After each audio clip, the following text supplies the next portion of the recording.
There is an abortion battle playing out between red states and blue states, and doctors are at the center of it. Dr. Margaret Carpenter here in New York, where abortion is legal, is facing a criminal charge in Louisiana. Her crime, prescribing abortion pills and shipping them to a woman in that state. As some states like Louisiana move to ban or restrict abortion since the overturning of Roe v. Wade, many women have turned to telemedicine and out-of-state doctors to ship abortion pills directly to them. In this case, Louisiana officials are trying to extradite Dr. Carpenter to face punishment. But New York's Governor Kathy Hochul recently passed an expansion of SHIELD laws protecting abortion providers. I spoke with the governor about what comes next. The Supreme Court may have to get involved in resolving a dispute between two states' interpretations. Do you expect this case to go to the Supreme Court? I expect that I will stand firm to protect this doctor, so she's staying right here. In the wake of Roe v. Wade being overturned, Dr. Carpenter co-founded the Abortion Coalition for Telemedicine to try to make abortion care available to patients in all 50 states. One of her co-founders, Julie F. Kay, is a human rights attorney who successfully argued against Ireland's ban on abortion. And Julie F. Kay joins us this morning. Good morning to you. Good morning. So first and foremost, how is Dr. Carpenter doing, if you can give us a sense of just sort of her state of mind?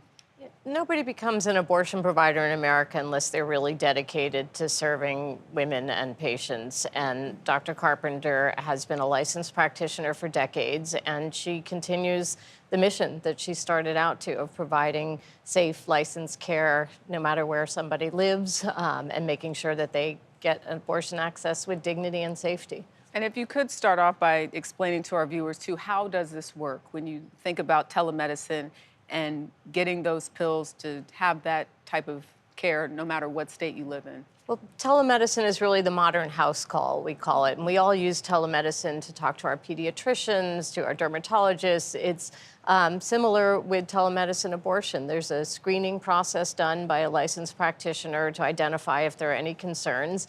A little bit of back and forth with the patient if there are to make sure this is the right treatment and appropriate.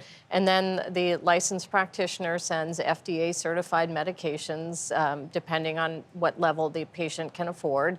The pills arrive within 3 to 5 days. They're standard medications, and within 48 hours, the person can have an abortion within their own home. As you know, within this case, the Louisiana DA that I spoke to said that the pills actually went to a minor, that it was her mother who ordered these pills. And, you know, they said it's illegal, as you know, in that state of Louisiana. So the question I have for you is, do you feel like the screening process should be changed in any way when you hear the DA saying that this was actually for a minor?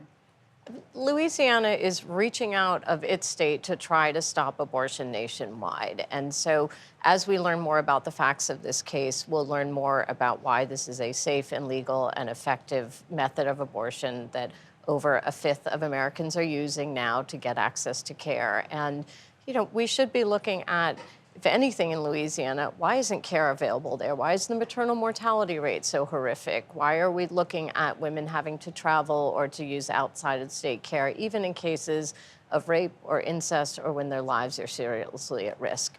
Julie, I just want to know if we understand that Dr. Carpenter is protected here in New York State. What happens if she chooses to travel out of state? And I don't even mean Louisiana, I just mean leaves the boundaries, the borders of New York State.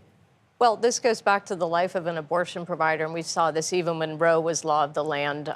There's a lot of threats against doctors who are choosing to provide reproductive health care. And so, you know, we are concerned. There's a lot of safety and protection for Dr. Carpenter, but there's also a lot of people that support what she's doing. 70% of Americans want abortion to be available under the Roe versus Wade framework, and we've seen a tremendous amount of support for access to safe and legal telemedicine care, as well as the wide range of doctors who are providing it.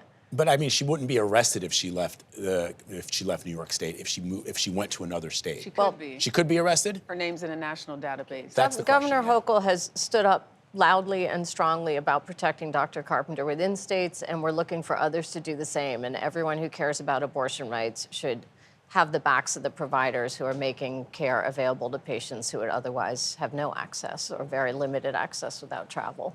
Do you think this case could go to the Supreme Court, and how is your organization preparing for that next potential chapter? We expect that this or some other case will go to the Supreme Court. I always refer back to the marriage equality when Massachusetts had same-sex marriage, but Texas considered sodomy a crime. That worked its way up to the Supreme Court, who said there's a right to marry who you love in this country. And we expect that this case, because of the difference in state laws, unless either the state of Louisiana or the state of Texas decides enough. We don't want our prosecutors doing this. We don't want our law enforcement officials trying to ban abortion nationwide, and they drop those cases, which we would welcome. But if not, we're going to keep fighting it. Julie F.K., we thank you so much for taking the time. Thank you. Appreciate it.